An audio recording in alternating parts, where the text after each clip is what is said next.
Voilà, donc pour ceux qui ne le savent pas, nous sommes au niveau de l'Église dans une série de prédications pour couvrir l'ensemble de l'Épître aux Galates. Et donc ce matin, j'amène le début du chapitre 3. Alors comme on a déjà eu plusieurs messages sur cette épître, vous savez déjà plein de choses. Et là, je me sens un peu comme dans mon métier à l'école, là. Je commence ma séance. Ben, de quoi vous rappelez-vous déjà sur cette épître aux Galates? Les deux questions principales, à mon avis, qui se posent, c'est à qui Paul écrit-il et puis pourquoi surtout? Alors, de quoi vous rappelez-vous un petit peu sur cette épître? Les Galates, c'est qui les Galates? Tout à fait. Alors, effectivement, c'est une épître où Paul n'écrit pas à une église, mais à un ensemble d'églises. Ici, au chapitre 1, et tous les frères qui sont avec moi aux églises de la Galatie. Alors, c'est quoi ces églises? Vous vous rappelez un peu ce qu'on avait dit? Aïe, aïe, aïe. Ok. Donc, alors, bon, on fait des hypothèses, parce que Paul n'a pas marqué à telle et telle église. Donc, on est bien sur des hypothèses. Je vous épargne les débats un petit peu sur telle ou telle église. Donc, on peut imaginer, voilà, de toute façon, on avait parlé, que c'est lors de son premier voyage missionnaire que Paul donc, est allé dans les églises d'Antioche, d'Iconium, de Derbe, pour évangéliser et construire ses premières églises. D'accord? Alors, en tous les cas, au-delà de l'hypothèse qui compte, c'est qu'il y a un problème qui traverse plusieurs églises. Ce n'est pas un problème local d'une église, ce n'est pas un problème qui concerne par exemple des personnes d'une église. On est sur un problème doctrinal qui traverse plusieurs églises. Et c'est ça qu'il faut retenir, c'est ça qui compte. Donc voilà, c'est pour ça que Paul leur écrit. Alors, tic. Pour bien comprendre cette épître, il faut comprendre qui compose ces églises. C'est quelque chose qui pour nous n'est pas évident de comprendre parce qu'on n'a pas, nous, dans notre réalité d'église actuelle, ce que vivaient les jeunes chrétiens de l'époque, qui étaient composés de deux entités, principalement donc des juifs et puis des non-juifs, des grecs ou non-juifs. Donc peut-être un verset pour nous remettre un petit peu dans ce contexte, si je reprends dans Actes. Voilà, par exemple, Actes 13, 43, à l'issue de l'Assemblée, beaucoup de juifs et de non-juifs, donc c'était des convertis, ils étaient convertis au judaïsme, suivirent Paul et Barnabas, qui les convainquirent de rester attachés à la grâce de Dieu. Et donc ça, à partir de ce contexte sociologique de l'époque, eh bien, il faut comprendre que suite au passage de Paul, il y a un groupe de judaïsants, donc c'était des prédicateurs juifs, qui sont passés et qui, eux, ont apporté une autre théologie, en disant quoi? Mais ce que dit Paul, en fait, c'est pas suffisant. Il parle de la grâce, il parle de la conversion, d'accord, mais il faut quand même respecter la loi de Moïse. Il faut se faire circoncire. Il faut respecter toute la loi. Il faut respecter les jours spéciaux. Il faut respecter... Non. Et ils ont été si persuasifs que les jeunes chrétiens non juifs qui débutent dans la foi se sont dit peut-être c'est bien pour faire plaisir à Dieu, peut-être c'est ça que Dieu veut peut-être. En tout cas, ils ont été si convaincants que ces jeunes premiers chrétiens non juifs se sont laissés embarquer dans cette doctrine. Vous voyez deux courants qui s'opposent, comme je le dis ici, donc des judaïsants, et puis Paul, qui lui n'annonce qu'une chose, la croix, la grâce. Je vous ai remis mon verset de conversion. Je trouve qu'il est très synthétique et très fort. C'est par la grâce que vous êtes sauvés, par le moyen de la foi. Cela ne vient pas de vous. Donc toutes les œuvres là, ça ne sert à rien. C'est le don de Dieu. Le salut, c'est un don avant tout. Ça ne s'obtient pas par les œuvres. Alors nous, on va dire, c'est évident, on a compris ça. Sauf que pour l'époque, c'était compliqué. D'accord? Mais en tout cas, on voit bien ici le thème de notre sujet d'aujourd'hui, la foi. Et on va voir aussi pour nous, dans notre vie à nous, quotidienne, comment veiller sur notre foi, pour ne pas nous laisser embarquer aussi dans des fausses pensées qu'avec nos œuvres, c'est toujours quelque chose qui revient un petit peu ça. Je suis quand même quelqu'un de bien en faisant ça, en lisant ma Bible tous les jours, je ne sais pas quoi. Voyez, avant tout, c'est un don. Et donc ce problème est tellement grave qu'il va être débattu dans Acte 15, c'est-à-dire que Acte 15, comme vous le savez, c'est un moment où, à Jérusalem, en présence des apôtres, des anciens, donc on va dire des hautes instances, c'est là où ils vont trancher ce sujet. Vous voyez qu'on ne parle pas ici d'un petit sujet local, mais bien d'un sujet profond qui traverse les églises de l'époque. Donc, cette épître, elle vient en réponse à toutes ces attaques de ces prédicateurs qui remettaient en question le ministère de Paul. Bon, vous savez, Paul, pas trop l'écouter, ce qu'il dit, bon, c'est que lui qui pense ça. Et puis ce qu'il dit, en plus, le contenu. Bon. Donc, dans son épître, il va reprendre point par point, de façon argumentée, précise, à la fois ce qu'on avait vu dans les premiers messages, son ministère, et aussi le contenu de ce qu'il dit, son évangile. C'est-à-dire quoi? Un évangile centré sur l'œuvre complète et parfaite à la croix et centré sur la foi à avoir en Christ. Donc, on est sur une lettre argumentative. C'est pour ça que ce matin, on va voir encore des arguments pour convaincre encore une fois les Galates de revenir à l'évangile qu'il leur avait prêché. Donc pour la partie qui nous concerne aujourd'hui, donc 3, 1 à 14, voilà, je souhaite un petit peu la voir en deux sous-parties. Donc tout d'abord, on va lire les versets, et puis étudier les versets 1 à 5, pour un peu encore revoir le contexte, mais je vais surtout insister sur la deuxième partie, la partie sur les arguments. Voilà, donc je vais demander à Alexandra de nous faire une lecture qui nous mette un petit peu dans l'idée, dans le ton de ce que Paul ressentait quand il écrivait aussi sa lettre. Parce que il s'est impliqué vraiment dans ces églises, et donc il y avait aussi des émotions qu'il vivait, qui ressortent dans ce qu'on va lire ce matin. Voilà, je te laisse la lecture. Galates, vous m'entendez? Galates sans intelligence. Qui vous a fasciné pour que vous n'obéissiez plus à la vérité? Vous, aux yeux de qui Jésus-Christ a été décrit comme crucifié. Voici seulement ce que je veux apprendre de vous. Est-ce en pratiquant les œuvres de la loi que vous avez reçu l'Esprit, ou en écoutant l'Évangile avec foi? Manquez-vous à ce point de bon sens? Après avoir commencé par l'Esprit, voulez-vous maintenant finir par vos propres forces? Avez-vous tant souffert pour rien, si du moins c'est pour rien? Celui qui vous accorde l'Esprit et qui accomplit des miracles parmi vous, le fait-il donc parce que vous pratiquez les œuvres de la loi ou parce que vous l'écoutez avec foi? Merci. Juste pour rappel, à la fin du chapitre 2, Paul est dans une argumentation. Il nous dit deux choses très importantes. Il nous dit, nous savons que ce n'est pas sur la base des œuvres de la loi que l'homme est déclaré juste, mais au moyen de la foi en Jésus-Christ. Et puis juste avant ce qu'on vient d'entendre là, il nous dit, je ne rejette pas la grâce de Dieu. Si la justice s'obtient par la loi, alors Christ est mort pour rien. Donc là, c'est une partie doctrinale. Il amène des arguments. Et puis, on arrive, ici, je trouve que c'est assez violent, sans introduction, bim, mais Galates sans intelligence, vous voyez, sans le voir venir comme ça, d'un coup, bam. Alors, quand on avait lu ici au début de l'épître, verset 6, il avait dit, chapitre 1, « Je m'étonne que vous vous détourniez si vite de celui qui vous a appelé par la grâce de Christ. » C'est notre évangile.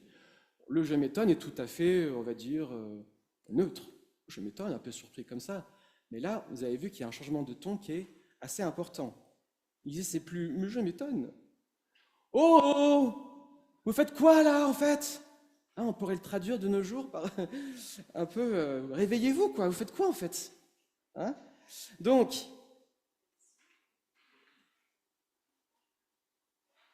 voilà, je crois que c'est un peu ici, mais une sorte d'électrochoc, un peu de dire il y a quelqu'un là-dedans, réveillez-vous quoi. Mais qui vous a fasciné? Certaines versions disent ensorcelé. Vous, aux yeux de qui Jésus-Christ a été décrit comme crucifié? Et puis un peu plus loin, il va dire, mais manquez-vous à ce point de bon sens? Il y a une question derrière qui soulève, mais où est le sens de ce que vous faites? Ce que vous faites n'a pas de logique. Alors qu'est-ce qu'il leur reproche? Pourquoi est-ce qu'il est si véhément avec eux? C'est ce qu'il dit ici. Vous avez commencé par l'esprit. Et on le verra plus tard dans l'Épître aux Galates, c'était plutôt des bons élèves. Vous commenciez si bien. Pourquoi? Pourquoi avoir changé comme ça de chemin, de façon de vivre votre foi? Vous aviez reçu l'esprit. Vous aviez compris la croix. Et Paul avait vraiment resté sur la croix. Hein. C'est bien dit ici. Aux yeux de qui Jésus-Christ a été décrit comme crucifié. Paul avait vraiment passé du temps à leur expliquer la croix. Et voilà que maintenant, ils continuent par leur propre force. Mais ça n'a aucun sens. On ne peut pas d'un coup commencer en disant « Ok, d'accord, Christ a pris mes péchés à la croix, c'est lui qui a tout porté, moi j'ai juste en fait à être reconnaissant, à dire « Oui Seigneur, je te confie ma vie, tu es maintenant mon Seigneur, mon Maître », et puis d'un coup, commencer avec ses propres forces à dire « Ah, mais je vais le montrer quand même à Dieu que je suis quelqu'un de bien ». Donc, il y a quelque chose là qui a envie de soulever en disant « Mais c'est complètement incohérent ce que vous faites ». Donc, à 2 reprises, il va les interpeller pour finalement savoir, mais dites-moi en fait, les Galates, qu'est-ce qui fait qu'aux yeux de Dieu, on est justifié? Est-ce parce qu'on utilise nos propres forces ou est-ce parce qu'on a la foi? C'est ce qu'il dit à 2 reprises ici. Voici seulement ce que je veux apprendre de vous. Est-ce en pratiquant les œuvres de la loi que vous avez reçu l'Esprit ou en écoutant l'Évangile avec foi? Et il reprendra juste après au verset 5. Celui qui vous accorde l'Esprit qui accomplit les miracles parmi vous, il le fait. Mais pourquoi? Parce que vous pratiquez les œuvres de la loi ou parce que vous écoutez avec foi? Donc il y a 2 chemins. Dites-moi. Et ça, vous voyez, le fait qu'il le répète comme ça, il y a vraiment une insistance pour dire, voilà, c'est ça le fond du sujet. Et choisissez, dites vraiment ce que vous choisissez. Mais ça ne peut pas être l'un et l'autre. Et je pense que dans son argumentaire, à Paul, il se dit, moi je vais vraiment vous montrer quelqu'un, une personne, qui lui a choisi de faire confiance en Dieu, a choisi d'avoir foi, et lui il a été justifié par Dieu, pour montrer que ce n'est pas quelque chose peut-être simplement de l'ordre de la pensée, mais dans l'histoire de l'Ancien Testament, on va voir une personne qui lui l'a vraiment vécu, et qui a été vraiment bénie par Dieu, pour incarner sa position sur la foi. Alors donc on va passer à cette suite. C'est un petit peu là où je vais plus développer les versets 6 à 14. Donc Alexandra, si tu veux revenir. Il y a 2 dias du coup. Alors, je passerai.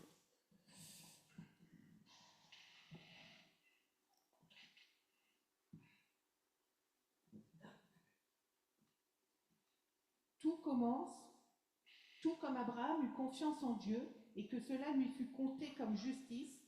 Reconnaissez donc que ceux qui ont la foi sont les fils d'Abraham. Or, l'Écriture prévoyait que Dieu considérerait les non-juifs comme justes sur la base de la foi. Elle a d'avance annoncé cette bonne nouvelle à Abraham.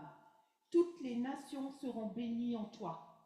Ainsi, ceux qui croient sont bénis avec Abraham le croyant. En effet, tous ceux qui dépendent des œuvres de la loi sont sous la malédiction, car il est écrit « Maudit soit tout homme qui ne reste pas fidèle à tout ce qui est écrit dans le livre de la loi pour le mettre en pratique. » De plus, il est évident que personne n'est déclaré juste devant Dieu dans le cadre de la loi, puisqu'il est dit « Le juste vivra par la foi ». Or, la loi ne s'appuie pas sur la foi, elle dit au contraire « L'homme qui mettra ces règles en pratique vivra par elles ». Christ nous a rachetés de la malédiction de la loi en devenant malédiction pour nous, puisqu'il est écrit « Tout homme pendu au bois est maudit ». C'est ainsi qu'en Jésus-Christ, la bénédiction d'Abraham touche aussi les non-juifs et que nous recevons par la foi l'Esprit qui a été promis. Merci.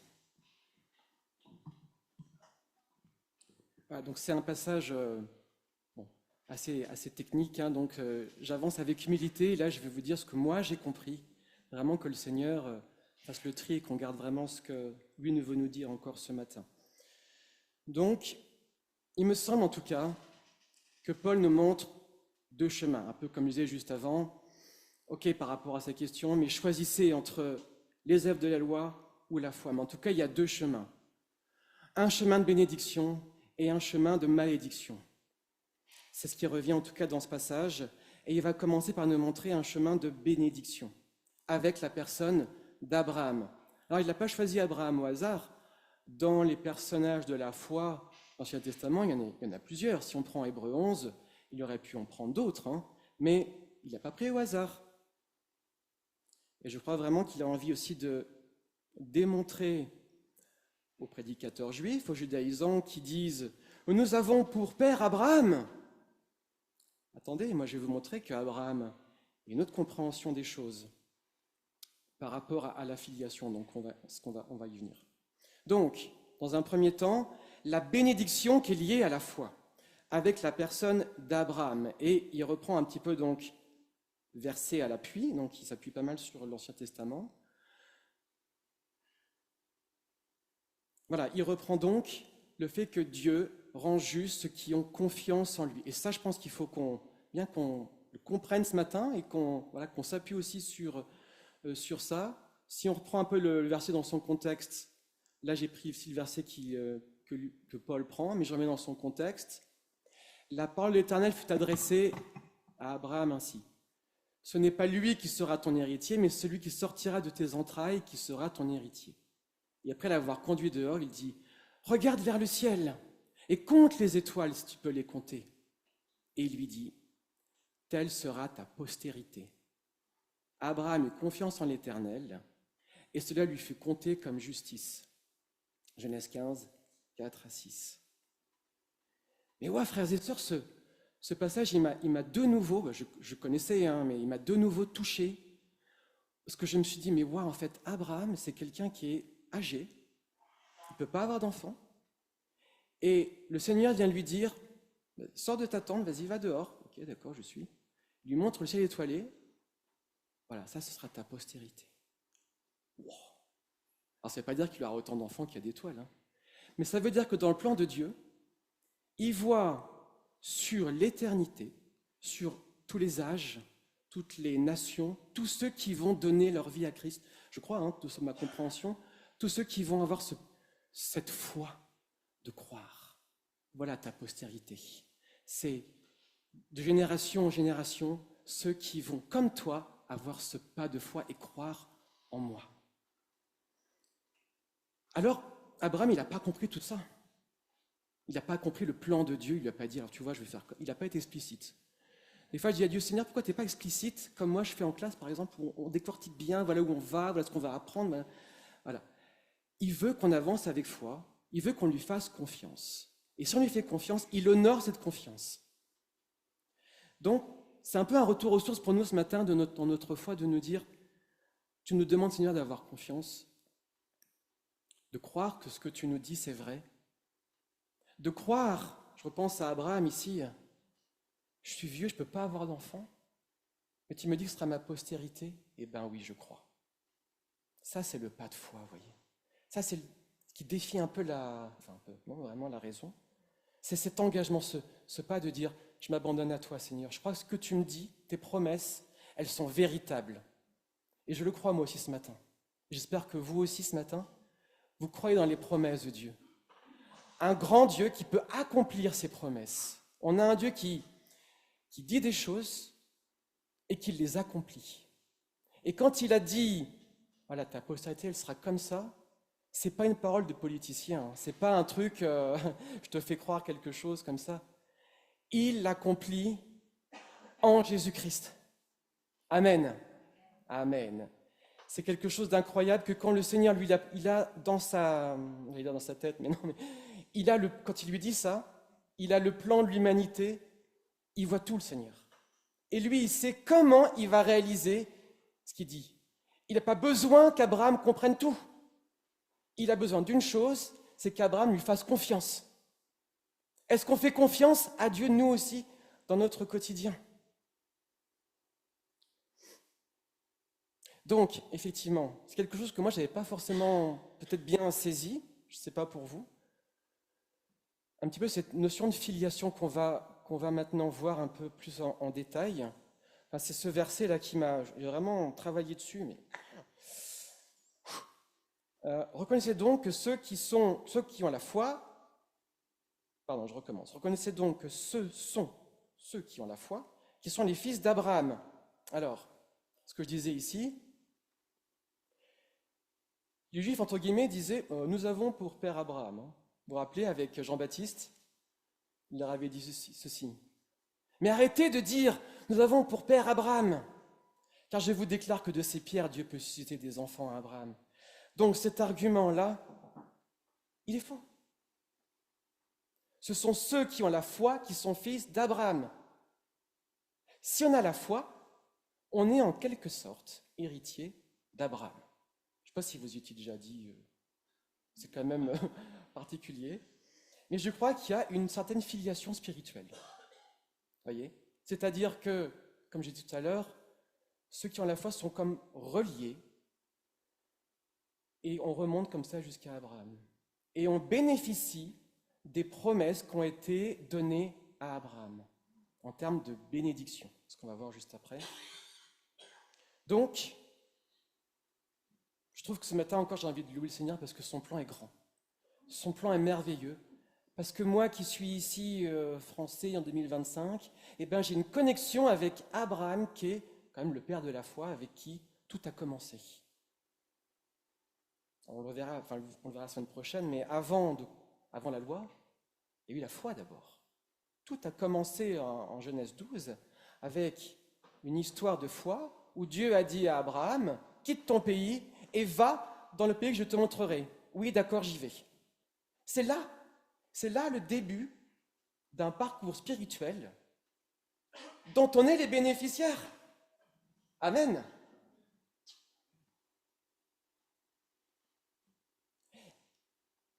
On est donc fils avec un héritage.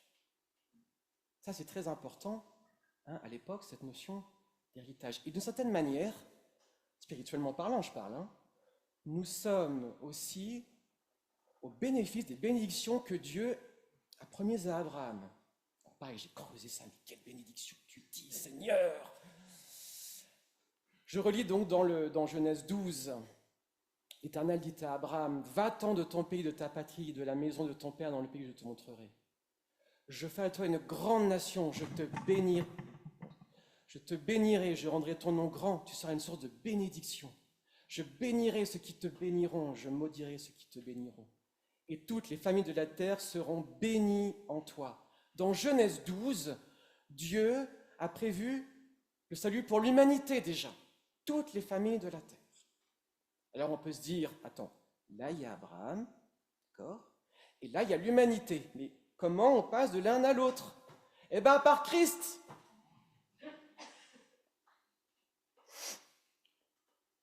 Alors, c'est toute la question de quelle bénédiction parle-t-on? Je crois qu'on ne parle pas de bénédiction, tu seras riche, tu seras en bonne santé, tu auras un beau métier, tu seras intelligent, sur ce genre de choses. Non, je crois qu'ici, en parlant de bénédiction, c'est quelque chose de plus spirituel.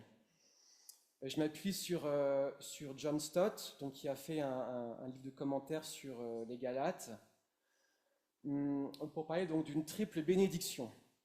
Donc je crois que en Christ, en termes de bénédiction, nous sommes justifiés.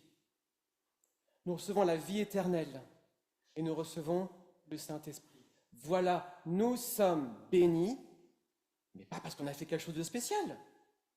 On n'a rien fait de spécial. Mais si on a la foi, quand on se convertit, quand on donne notre vie à Christ, on hérite des bénédictions que Dieu avait dites à Abraham. Donc on reprend ici, j'ai repris le verset de Galates que j'ai dit tout à l'heure, je ne vais pas le relire.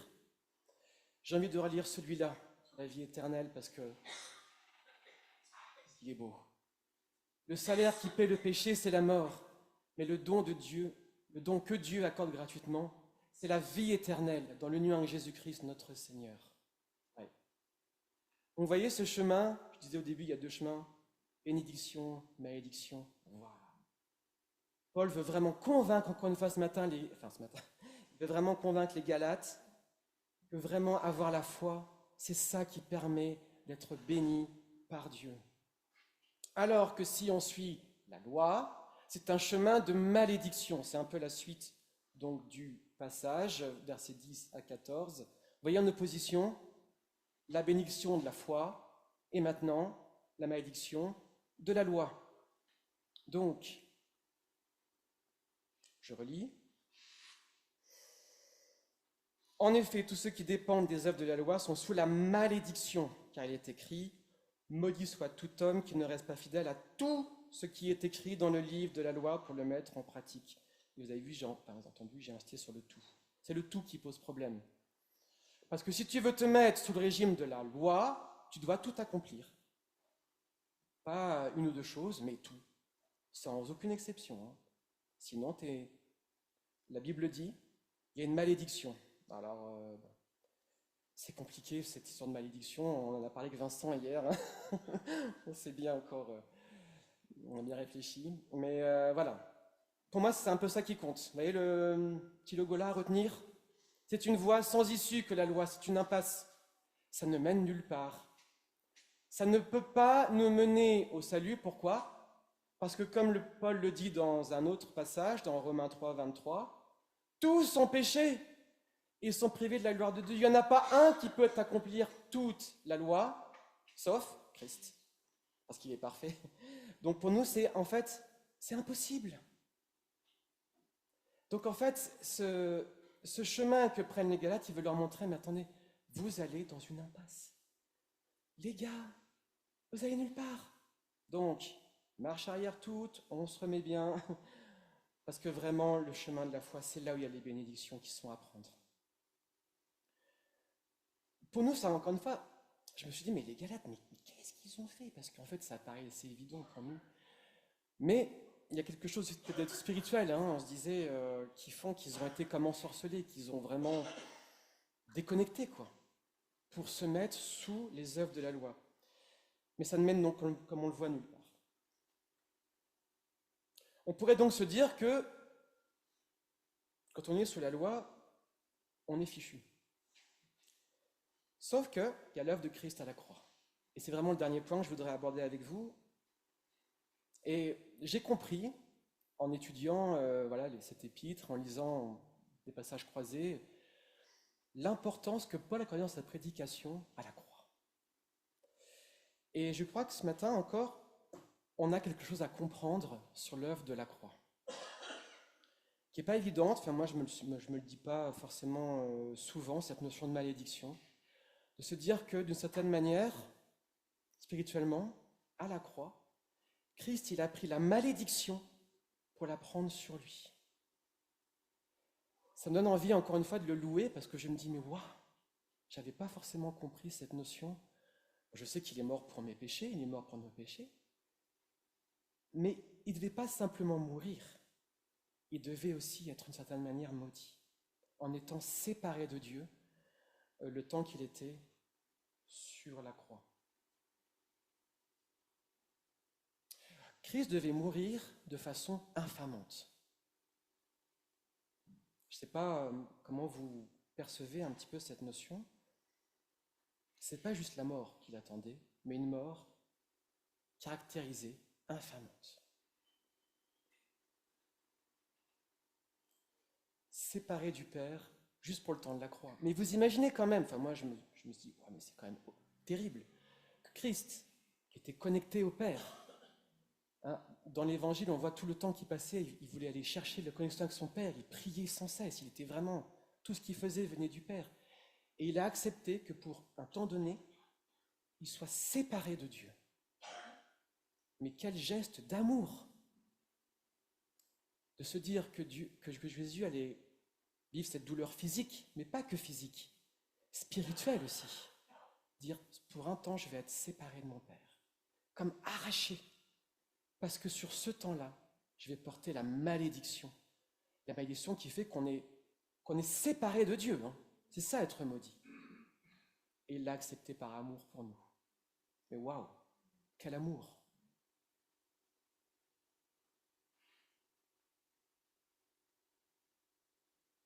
Il y a un transfert de malédiction. Enfin, moi, j'ai un peu le visuel comme ça. Il a pris cette malédiction pour la mettre sur lui. Et du coup, comme nous, on n'a plus cette malédiction qui vient sur nous. À la place, il ne laisse pas du vide. Il envoie son Saint-Esprit. Hein, c'est ce qu'il dit ici dans ce verset 14, et on va peut-être finir là-dessus, parce que ça résume peut-être l'ensemble. Hein. Ça met le zoom sur Jésus-Christ. Et je crois que quand on est sur Jésus-Christ, quand on est sur la croix, on ne peut pas se perdre. On ne peut pas être dans... Vous voyez, on ne peut pas s'égarer, parce que l'essentiel, il est là. En Jésus-Christ, la bénédiction d'Abraham touche aussi les non-juifs. Merci Seigneur, Amen, Alléluia. Et nous recevons par la foi l'Esprit qui avait été promis. Non seulement il en transfère sur lui la malédiction, mais en plus, il permet qu'on reçoive le Saint-Esprit. Quelle grâce!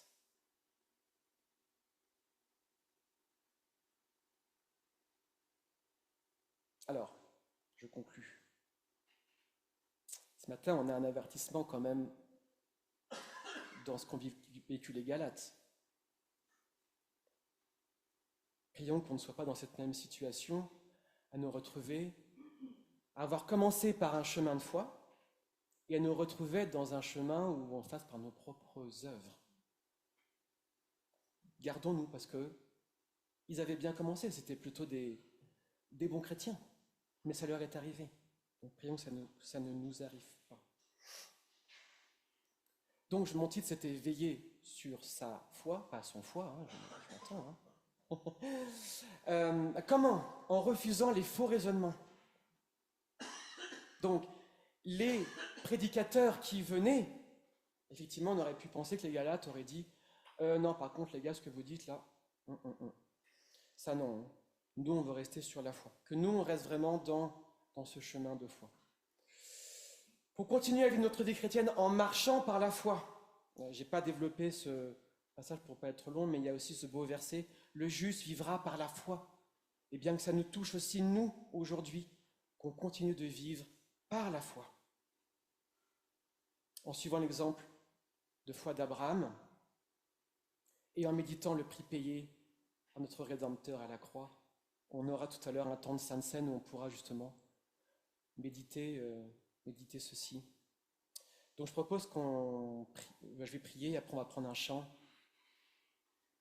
qui nous encourage aussi dans notre foi.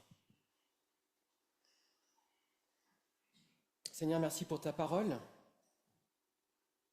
qui nous montre l'essentiel, Seigneur, qui nous montre la croix, qui nous montre ton plan d'éternité.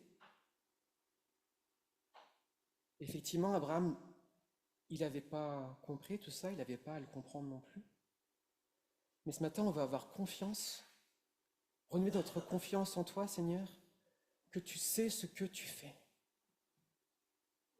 Et que tu nous demandes une chose, c'est d'avoir confiance en toi.